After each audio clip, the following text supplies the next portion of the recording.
Hello and Assalamu alaikum. We are here today at the series of podcasts arranged by ISSRA, known as Conversation at Foothills. And the guest we are joined in today is quite a decorated journalist who has been navigating through the complexities of South Asian geopolitics and who has been following a voice of reason and rationality. So we are joined here today by Mr. Ejaz Haider.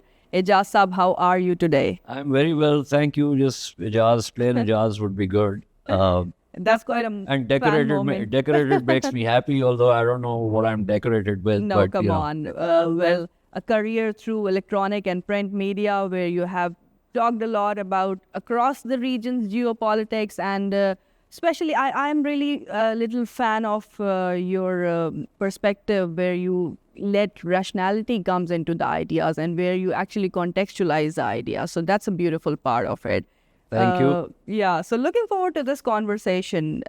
What happened between India and Pakistan last month, the 4 days of the May, and the perspective which has been generated from the Indian side? We saw a lot of chaos from their side. We saw a lot of insane perspectives. There was a whole case, a whole attack being waged without any credible witnesses, without any credible evidence. So how do you see the conflict, number one, the ontological perspective of it, if I may? And then how do you see the Pakistani response to it? So thank you. I think it's a very important question.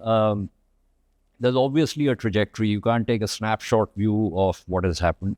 One can go back in history, but I'll just go back to 2016 when after an attack in occupied Kashmir, India decided to launch the so-called surgical strikes, which were shallow incursions, which were blocked in two places. At one of the places they did come in and then withdrew. We did not respond to that, which to my mind, even at that time, frankly, and I'm not just talking about this with the benefit of the hindsight, but even at that point, I had recommended that we should respond to this. And so the idea is not that nothing happened. The idea is that they're developing a certain strategy, a certain narrative, which they call the quote-unquote new normal. And so we have to do something to nip it in the bud. But of course, the system had its own idea about, why it was not considered necessary to respond at that time. But then in 2019, after an attack in Pulwama, which was on a bus carrying their security forces, their paramilitary Central Police Force soldiers, they escalated in the sense that they introduced an escalatory force, which is the Indian Air Force, and targeted a particular site in Khyber Pakhtunkhwa. Fortunately, they did not neutralize it, but at that point, we decided that we are going to respond. I think it was because of the force, the escalatory potential of that. And we did respond, showed resolve, but also indicated de-escalation in that air skirmish. As you know, one of the aircraft was shot down, another one also, but we don't have evidence of that. And we captured the pilot. Then we returned the pilot. Then there were international actors also that came in, and the entire thing kind of fizzled out after that. This time they engaged 9 targets inside Pakistan. They used Air Force also. They used long-range artillery also. And in the counter air operation, they lost whatever number you want to put on it. At least, even according to the Indian media, the 4 crash sites. So at a minimum 4 aircraft, if not 5. Nothing is so clear as yet. But the very fact that they're not prepared to give numbers shows that the seriousness of it. Yeah, the seriousness of it. So then they had to respond, which they did with loitering munitions, and then we responded, and then they responded again. So you have this 4-day back and forth. But most importantly, we have to now define very clearly what this was. Was it a skirmish? Yeah. Was it a conflict?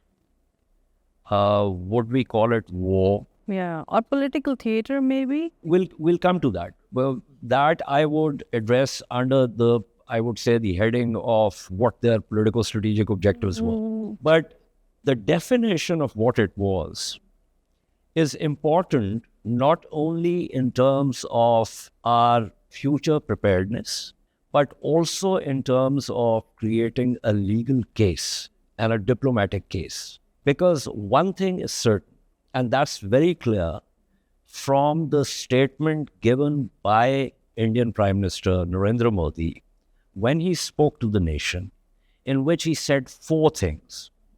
And those 4 things are important. He said that whenever an attack happens, we will attack Pakistan. When an attack happens, we don't need to provide evidence. We will not accept a nuclear blackmail. And that this is not a ceasefire. This is just a pause, right? Now, if you look at these 4 things in totality, he's basically saying, and what I'm saying to you on this point is not something that everyone agrees with. Let me make that point. But from my perspective, if you look at these 4 statements in conjunction or in totality, you will see that he's basically said that India is at war with Pakistan. Persistently. Right? So you have to build your diplomatic and legal case on that basis. Absolutely. To the international capitals, to the United Nations, the UN Charter has Article 51, through which you can invoke self-defense. And if you are in a persistent state of war, then that issue, since you talked about the ontological part of things and the epistemological, I'm sure will it's follow. Coming ahead. Yeah, that's your academic background. So we have to see how we can invoke Article 51 in order to create space for a strike in the event that something happens in India and the Indian government and the Indian media begin to beat the war drums once again. And I think that's very important. So I'm not saying simply the kinetic part of it. There are lots of non-kinetic options. There's one about the Indus Waters Treaty, which they have invoked, suspending or holding in abeyance something for which there is no provision in the treaty itself. Yes. Something that the World Bank president has also said. You also know that stoppage of water of a lower riparian is... That's another violation. It's a legitimate casus belli under international law. So we have to now sit down and begin to not only refer to what the real issue is, which is Kashmiris' right to self-determination that has been denied them for the last 78 years, despite UNSC and UNCIP resolutions. But we have also to see how we are going to tackle the situation moving forward and how we are going to harness different elements of national power in order to generate a response. Wonderful. So we need clarity for making a legal case at international level. And here comes in a very rationalized approach to calling this even a conflict or a war. First, let's categorize what was it, and then moving ahead. So how do you see this recent diplomatic effort by Pakistan on international stage? Do you see it as a success? Well, frankly, to be blunt, and I cannot but be blunt, it's less about our proactive success and more about India's inability to succeed. So there's a difference between these two. Yeah. One of the things that India relied on vis-a-vis Pakistan before going for kinetic option was to have the diplomatic offensive, to get the world to line up behind India. The narrative building part had to be done first. This happened in 2001 too also. This happened in 2008 also. In 2016, in 2019. But interestingly enough, but not unsurprisingly, this time they did not get that kind of traction. Exactly. And I think one of the reasons for that was that the Indians, over the last about 3 years or so, have been talking about strategic autonomy. They have also been, for instance, in terms of the Russo-Ukraine war, they told the Europeans that, well, Europe is not the center of the world. This is your problem. You need to deal with it. It's almost like the world saying back to them, well, you want strategic autonomy. You think you're the center of the world, so you deal with this problem now, right? And there has also been the issue, which is still hanging fire, of the Indian intelligence operatives and handlers contract killing people on foreign soils. This brings me to the RSS narrative, and let me factor this in. That how do you see a very outgoing India, a very burgeoning economy, a country that that clearly states that we are a democratic nation and we had these secular ideals. So that's a very obvious transition from all these sloganeering towards a very radical India. So that probably has also played a part in this. What's your take on that? Well, possibly, yes. I mean, up until now, of course, the governments know India's rather unfortunate transition from whatever secular credentials that it had to something which is far more ethno-essentialism, if you might call it. Essentially, the RSS... This was not expected. Looking at the historical transition India has witnessed, this was not really calculated, was it? I would beg to differ on that. I think the germs of this Hindutva ideology, which is, of course, a title of Vinayak Savarkar's 1923 treatise. It was there in the Hindutva, but looking at the Indian history and looking at this part's interaction, we were not expecting that a country which has a very rich history and which also claims such and which has heritage to offer, we were not really... And if India claims that India is going to be a very responsible partner in the region, a responsible power as they claim, the responsibility part asks for maintenance of peace and security. So did India deliver on that? No, so the point that I'm trying to make here is that increasingly there are two Indias, right? In the sense that there is one India that you're talking about, an India that used to lead the developing world or the third world. Yes. India that was one of the leaders of the non-aligned movement. India that was socialist. India that, secular India, the non-aligned India. Non-aligned India, yes. And India that that would stand up for Palestine, for instance. India that would stand up for the rights of oppressed people in various parts of the world. That India... In fact, the sort of, what's the word I'm looking for? It's like the image of that India or the reflection of that India is still there. But underneath, simmering under the surface in a subterranean fashion, slowly and gradually, like the lava coming up to the surface, was this other India, the Hindutva India, the, Hindu essentialism. And the BJP tapped into that.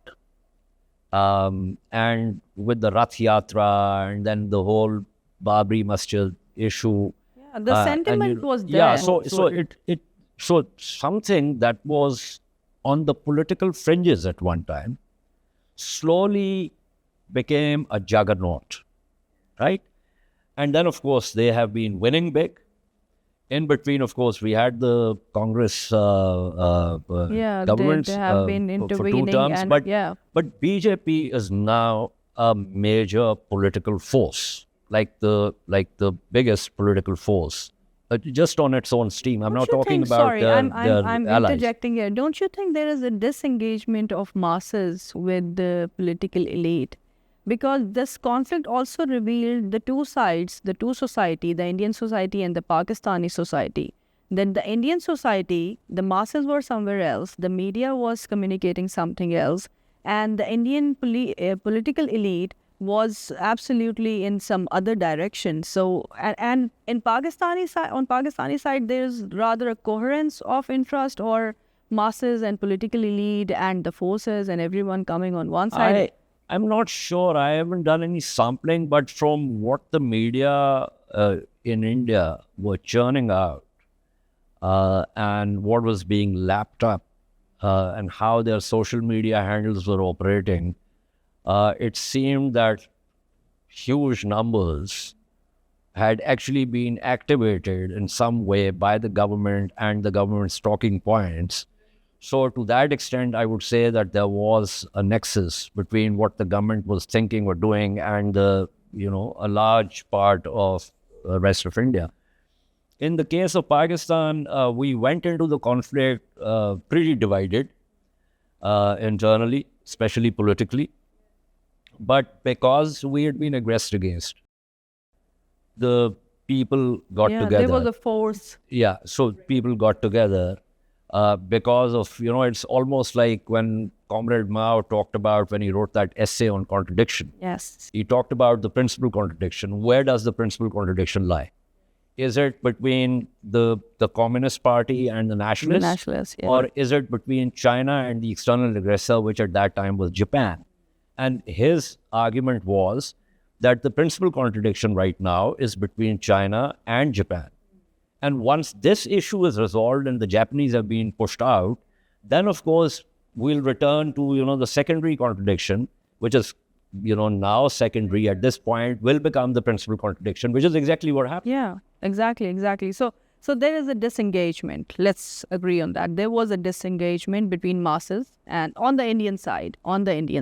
No, I am actually saying the there's opposite. A tier. Okay. I'm saying that there is actually a nexus between the way this. Now, of course, as I said, India is a huge country with a population of nearly 1.4 billion people.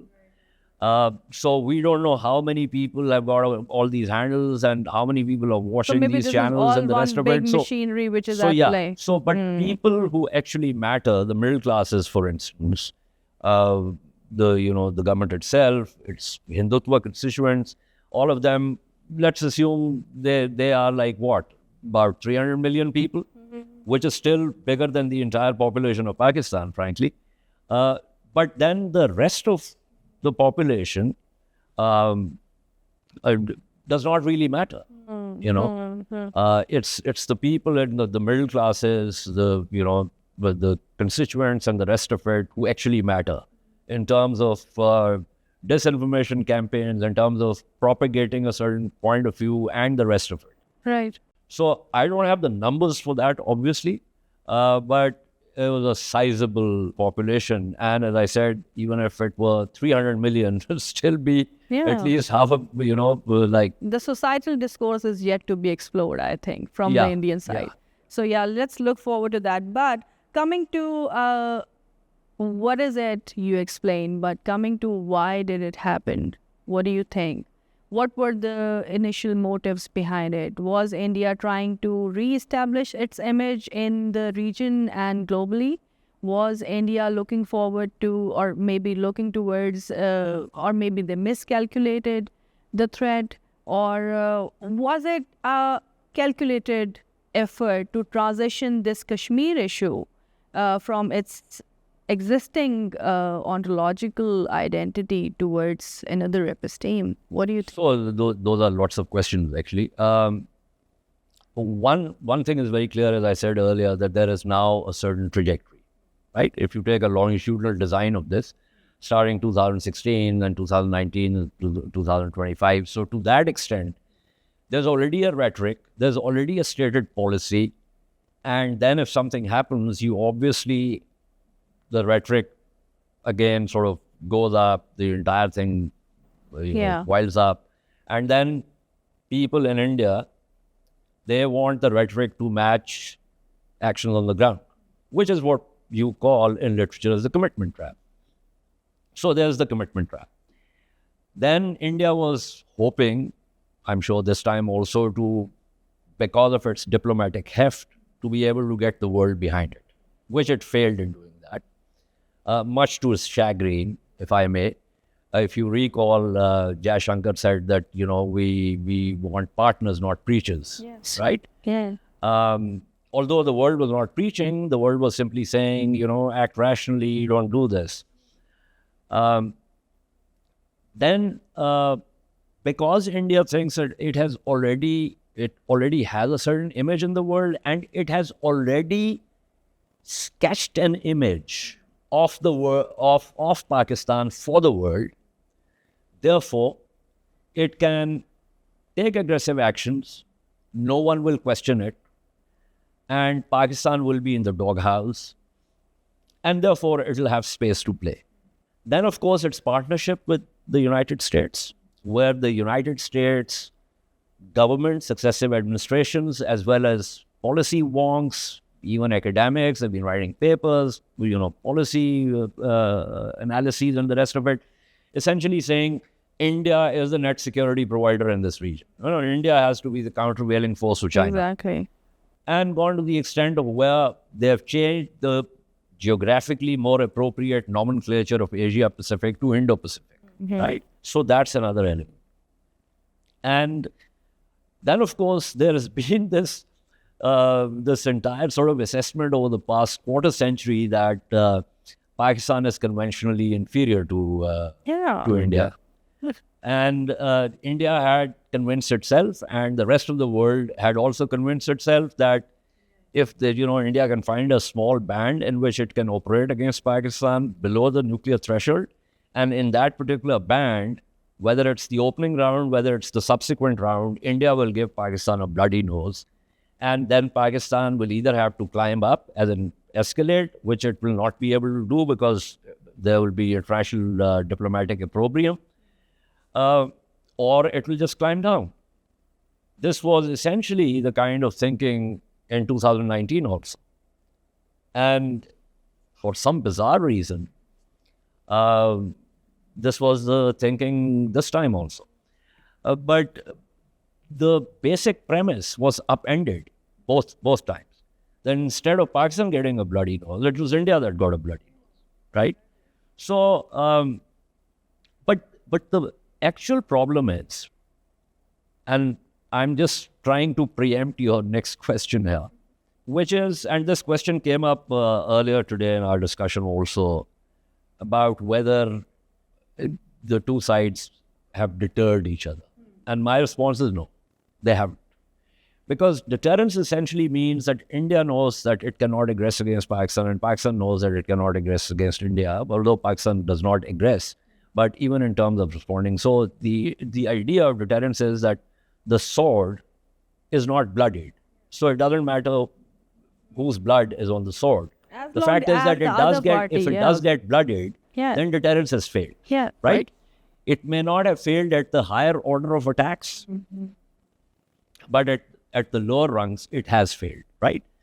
So neither side has been able to deter the other side. Right, but has the deterrence weakened for the regional stability, or has deterrence been maybe reorganizing itself, giving it a new meaning to itself? That's a very good question. So if you look at it in classical terms, what happened between the Soviet Union and the United States? There were near misses, then there was the Cuban Missile Crisis. The 13 days of the Cuban Missile Crisis basically informed both sides, the American side also, the Soviet side also, that deterrence needs to work. Then there's a need to have confidence-building measures and mechanisms. There's a need to have communication mechanisms. So what happened was that one incident, and the two sides, the two adversaries, walk away from that incident learning more or less the same lessons. Right? It wasn't like the Americans walking away saying, oh, we have won. Or the Soviets walking away, oh, we have won. Because if both sides had walked away thinking that they have won, which is the problem here in the case of India and Pakistan, then We're not moving forward. Then they would have gone into another crisis. Yes. But because they learned the same lessons, they realized that the center has to hold. Essentially, that there cannot be a direct confrontation between the Soviet Union and the United States / NATO. Right. So the center head, and what was the center at that time? The center was basically what is Germany now. At that time, it was West Germany, East Germany. So that was the center. The periphery got destabilized, which is what gave the literature the term instability-stability paradox. So, you were fighting each other through proxies and the rest of it, but the center was quiet. And the basic lesson was that we are not going to confront each other head on. So this is the classical sort of moral of that. In our case, it is, as you very rightly said, it's reorganizing itself. It's like we kind of learning on the job after realizing that while we will avoid escalation to the nuclear level, there is space under that where there can be probes, where there can be exchanges. And how do you control these exchanges? If you recall what the Indian Chief of Defense Staff, General Anil Johan, said in Singapore, among other things, he said that both sides were conscious of the fact in communication. And so, he talked about rationality and the rest of it. I don't exactly have the words that he spoke, but that's the general sort of, crux of what he said. Which essentially means that if he is right, and I have no reason to think that he is not, that even when the exchanges were happening, the two sides were conscious of where, they can go, to what extent, but that cannot be taken for granted. And I'll tell you, I'll give you an example. Like, okay, so let's assume that we shot down 4 aircraft the first night. Assuming we had the opportunity to shoot down 15 or 20, and we had shot down 15 or 20, would that have been far more escalatory? What would have been India's response? These are questions which the answers to which lie in the unknown. Exactly. Also, at the outset, you talked about, rationality and, rationally looking at things and contextualizing them and all of that. And, most of us try to do that. But most of us also, most of the times, fail to do that, because if you look at, that whole idea of... Sometimes the data is not sufficient. Sometimes the view is not informed enough. We have our heuristics also, right? And most of the times, we're doing fast thinking. Yeah, exactly. And to be able to actually train oneself or educate oneself to do slow thinking, to get out of the heuristics, and actually, or to, in many ways, to actually detach myself from the evolution of my own thinking over a certain issue. Wow. And look at it from a different angle or rethink it is easier said than done. Yes, absolutely. That's coming out of an aura itself. That's like de-bodifying your own self, and then maybe going towards another aura, transitioning. So wonderful. It's lovely. But tell me that since there is no real moving forward, there is no maybe culmination of a mechanism from where we can go towards CBM, towards track 2 diplomacy. We had this in the past, but do you see a way forward towards substantial peace, sustained peace? Look, this is one landmass. One of the biggest challenges of this century, which is going to become worse and worse, is climate change. Right. That is not even part of the conversation right now, unfortunately, because of the conflictual model in which these two countries are locked in. So ideally, Pakistan and India should be cooperating. Pakistan and India should be trying to find an equitable resolution of the issue of Kashmiri's self-determination, not territory. Self-determination, which is an inalienable right. So ideally, we should be doing all those things that we unfortunately are not doing, because India has decided to cut Pakistan loose, to not engage Pakistan.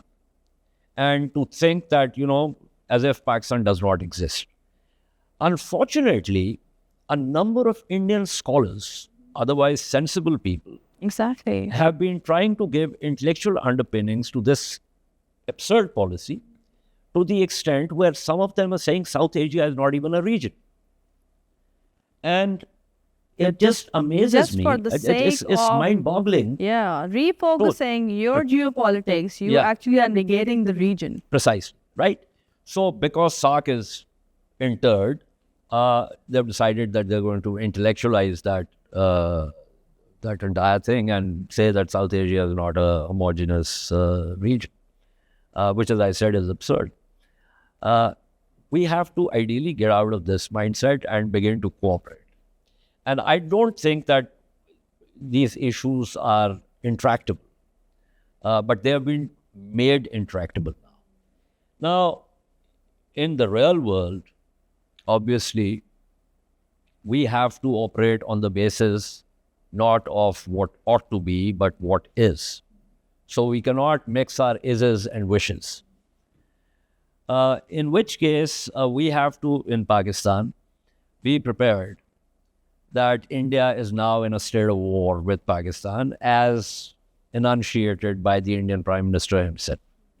That we need to be prepared for the worst, both in kinetic terms as well as non-kinetic terms, where, as I said earlier, we need to have multiple non-kinetic options, which in recourse to legal provisions under international law or various treaties, diplomatic, offensive, where we actually begin to put out our narrative, and also simultaneously prepare for any next kinetic round, where I believe that we need to basically work according to what the Americans did under their second offset strategy during the Cold War, where they developed a qualitative edge over the Soviet Union. Right. And so for that, we need to harness all elements of national power, as I said earlier. And this is something which cannot happen overnight. This is something which requires very patient, hard work, which you build brick by brick by brick. Right. Wonderful. So one last note, if I may, please. I see these societies and this conflict from a post-colonial lens also. Oh, wow. So You are, and you call yourself ex-academic, but yeah. Anyway. So I love theory. Yeah. So I want to seek the understanding through theory because it gives you reason and rationality enough to understand the chaos. So how do you see these two societies, the post-colonial societies, coming along the way and persistently engaging into the conflict? Is there a way out? So now that you mentioned this, although this is not exactly in my wheelhouse, but the irony is that the post-colonial states essentially got states, and then they've tried to build a nation around it. So Yeah, unlike exactly. the Peace of Westphalia, and then later the nation states of Yeah. Europe, we got state nations. And we are now trying to sort of Build this turn thing them around it. into Yes, nation states. exactly. And in doing that, we have also essentially accepted the colonial legacy of borders, which is why there are so many, border problems Yeah. in the post-colonial world. And so I would say to your question that in many ways, and not just administratively, but also in terms of historical memory and the projection into the future, that we haven't really gotten rid of the colonial Legacies. The legacy hangover or is still the cross, there. or call it what you Exactly. will. And that is still bearing on us and weighing us down, whether it's India, whether it's Pakistan, whether it's any of the many other post-colonial states. So would you say there's a way forward if we think from this perspective? Well, I mean, I Maybe. I don't know how to. I can't provide you a blueprint of how to move forward and get rid of it. But what I do know is that, as I said earlier, that we have to decide between a Hobbesian framework The approach to and, it, yeah. and a Lockean cooperative framework. Exactly. So the and decision is let's see ours. if we Yeah. go towards trade and cooperation or not. It was lovely talking to you, Ejaz. Thank you at this so up, much. And we look forward to more of such conversation from ISSRA at Conversation at Foothills. See you. Bye-bye.